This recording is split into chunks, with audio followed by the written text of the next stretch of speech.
And when you took it, it would allow you to win every race that you entered or every competition for the next 5 years. But at the end of that 5 years, you would die. Would you take it? Guess how many said they would take it? Probably 90%. 90% said they would. Because they want to be that gold medal. Okay, so that's ambition that's driving the train. Yes. Indeed. Okay. And so, I mean, is that normal? That doesn't sound too normal. It doesn't sound No. normal. But I appreciate their drive and their determination. And Thank you, Bill. Well, you're welcome. So, I mean, most of us are not going to want to perform at that level. That's just not our goal. No. But our goal is to walk up and down stairs and to not be winded. Our goal is to not carry around a lot of excess weight that actually drags us down and makes us fatigued. We want to actually be able to take our shirt off and not be like, oh, I wonder if I should do that, and at least be okay and have at least a good self-image. I mean, that's a great goal for all of us to attain. To have a good self-image, absolutely. Yeah.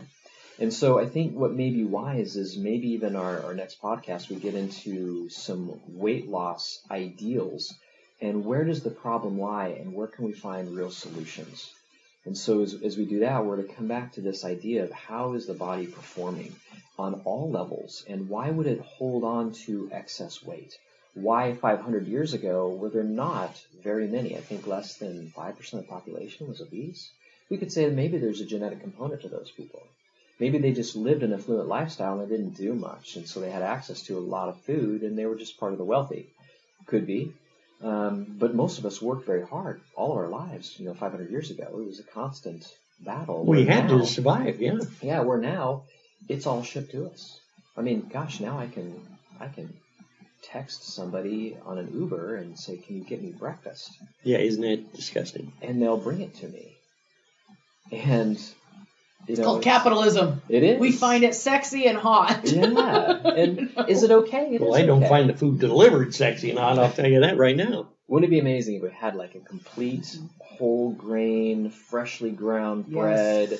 That would be amazing, wouldn't it? That would be grown locally, so exciting. Picked that day or whatever. We had all the nutrient value and absolute freshness. Man, that would be... Don't you ever wonder what a real piece of bread actually tasted like? Yes. I mean, because that I'm aware of, we're not really able to obtain that. And I mean, even though we don't do grains in our own diet,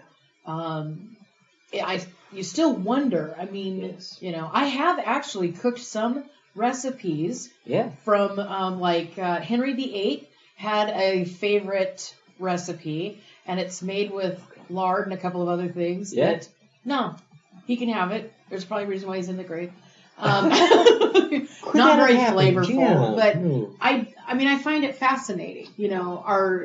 What they thought then. Of course, it was low sugar. I think it was seasoned with either raisins or dates. Probably. And it was, fat from this that was rendered and fat from that was rendered. Sure. And, but our diet has changed so much. Yeah. I know one thing, every time we come back from England, it takes us at least a couple of weeks to get acclimated back to the taste of the food because we taste the chemicals. So we've detoxed while we're over there. Yes. Now we've come back. Of course, we always lose weight when we're over there. And it isn't, there's not, okay, maybe we're walking slightly more, but there's not anything that would, constitute, oh my gosh, yeah, you've lost weight by going. We're on vacation. So of course we're splurging sometimes with our food. Sure.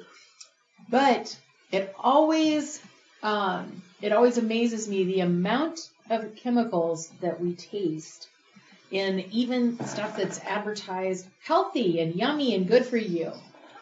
We still have that chemical taste. Mm-hmm.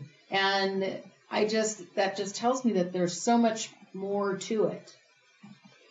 I do remember when I had cleansed pretty hardcore. I think it was about 20 years old.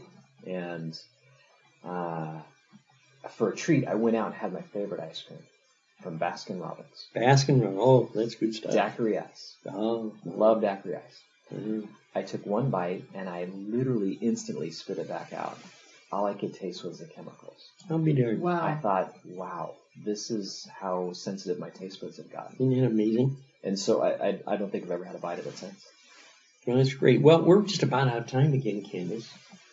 So I'm going to give you the last word. I'm not going to change the format of the show. I'm Well- going to let you just go ahead.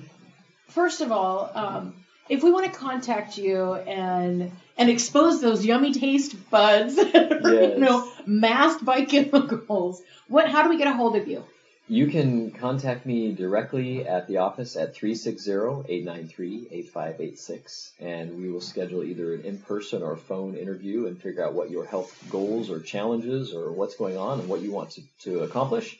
We'll figure out what you want to do, or you can contact me by email at chiroman@dr.com if you have questions, and that's CHIROMAN, chiroman@dr.com. Well, Thank you so much for being on the show again. It's I always love fun. at how you always punch that hole in our glass ceiling. It's always that, a lot Mr. of fun. Lee? I've got it. Yeah, big hole in the glass ceiling, yes. I'm It's throwing out raining my on Bill. phone now. Yeah. Yes. It's raining on Bill. That's it. It certainly is.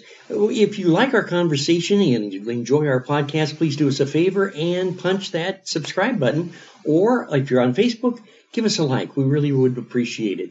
If you'd like to hear some more of our shows, go to, and this is going to be easy for you, it's KeebaSmiling.com. And you can go up and click on our complete line of shows that we have. Dr. Munson's shows are there also. And check them out. We would really appreciate that. So until the next time we see you, you have a great day and keep a smiling.